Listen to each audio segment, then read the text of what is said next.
8,000 টাকার চাকরি, 4,000 টাকা ঘুষ। তাহলে এই যে এত লেখাপড়া আপনারা করতেছেন, এই লেখাপড়া যে করতে করতে বয়স শেষ হয়ে যাইতেছে, চিন্তা করছেন? আপনার 40 বছর পার হয়ে গেলেই কিন্তু আপনার আর সেই লেখাপড়ার ভ্যালু নাই। তো ওইদিকে চিন্তা ভাবনা করেন। এত লেখাপড়া করে বয়স শেষ করে ফেলায়েন না, পরে আমও যাবো ছালাও যাব। এখন ঘটনা হইল, আমাদের দেশে 8,000 টাকার চাকরি নিবার গেলে 4,000 টাকা ঘুষ দিতে হয়। আজকে এক জায়গায় গেছি, সেইখানকার ভিডিও রেকর্ডিং আমার কাছে আছে।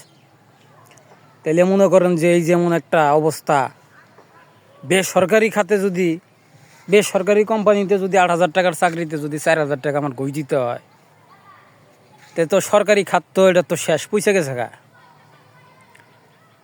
এই এমন পচা পয়সা গেছে, এই পচার ভালো করা সম্ভব না।